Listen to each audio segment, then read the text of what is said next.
성도 여러분 반갑습니다. 2월 25일 365일 말씀과 함께 시간입니다. 오늘 읽을 말씀은 신명기 24장에서 27장까지의 말씀입니다. 신명기 24장은 사회적 약자, 사회에서 소외되고 약한 자들을 보호하기 위한 규례를 다루고 있습니다. 이스라엘에서는 이혼하고 재가한 여자는 다시 전남편에게 돌아갈 수 없게 합니다. 또한 신혼부부에 대한 특별한 배려가 있었는데 신혼남자는 1년간 군 징집을 면제하고 유기하여 인신매매한 자는 죽이도록 하였으며 나병 환자는 제사장의 가르침에 따르도록 명하였습니다. 한편 이웃에 대해 저당물을 잡지 말고 품꾼의 삭슬 지연하지 못하게 합니다.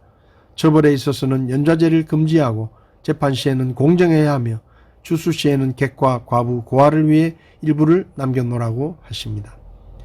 25장에서는 먼저 사형에 처할 만큼 심한 죄가 아닐 경우 태형을 집행하는데 태형을 집행할 때는 40대까지만 때려야 했습니다.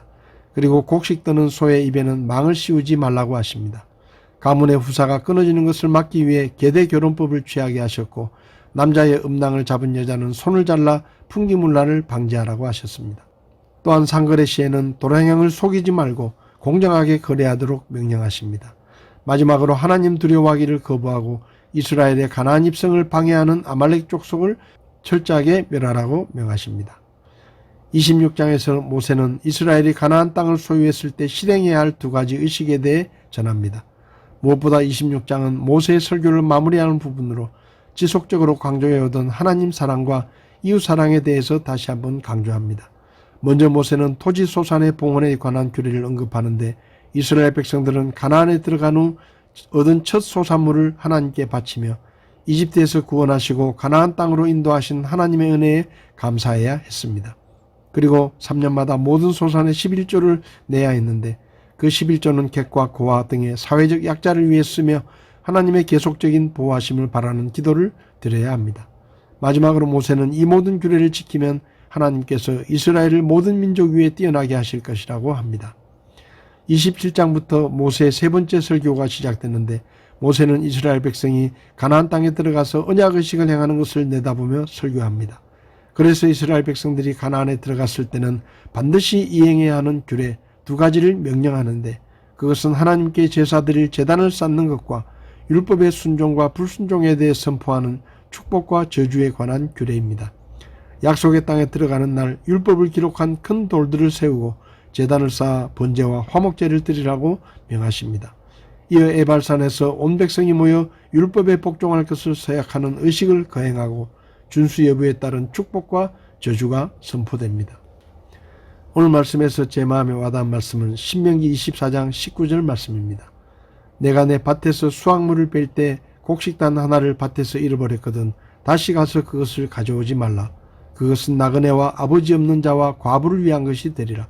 그리하면 주 내 하나님께서 내 손의 모든 일에서 내게 복을 주시리라. 하나님께서 이스라엘 백성들에게 곡식을 거둘 때 잊어버린 곡식단은 가지러 가지 말라고 말씀하십니다. 왜냐하면 그 곡식단은 나그네와 아버지 없는 자와 과부 등 사회적인 약자들을 위해 베풀라는 것입니다. 그러면 하나님께서 복을 주시겠다고 말씀하셨습니다. 성도 여러분, 하나님께서 우리에게 일할 수 있는 능력을 주시고 일터를 주신 것은 그 일터에서 우리가 땀 흘려 일함으로 그 결과로 얻게 되는 열매를 나 혼자 취하는 것이 아니라 이웃과 함께 나누라고 주신 것입니다. 우리에게 일할 수 있는 능력이 있어서 많은 돈을 벌었다면 그 돈은 모두 우리의 것이 아니라 우리 이웃과 나눠야 할 몫이 있는 것입니다. 우리가 얻은 열매의 작은 일부분이나마 가난한 이웃들에게 유익을 나누도록 하려는 것이 하나님의 뜻입니다. 농부가 밭에서 과수원에서 포도밭에서 모든 열매를 취하도록 허락받지 않았습니다. 가진 자들의 도움을 필요로 하는 없는 자들, 가난한 고아와 과부와 객을 위해 약간의 열매를 남겨두도록 명령하셨습니다. 성도 여러분, 우리에게 있는 것은 모두 다 우리의 것이 아니라 우리 주변에 있는 어려운 이웃들과 형제와 자매들과 함께 나누어야 하는 것입니다. 우리는 얼마나 우리 이웃들과 나누고 있습니까? 우리는 얼마나 우리의 믿음의 형제와 자매들 중에 어렵고 가난한 형제와 자매들과 함께 나누고 있습니까? 우리가 이웃들과 나누는 것은 하나님께서 우리에게 풍성하게 채워주셨다는 것을 믿음으로 간증하는 것입니다. 우리가 손을 펴서 이웃들과 함께 나눌 때 우리가 칭찬을 들을 수도 있지만 무엇보다 하나님께서 영광을 받으시고 그리고 하나님께서 우리에게 복을 베풀어 주실 것입니다.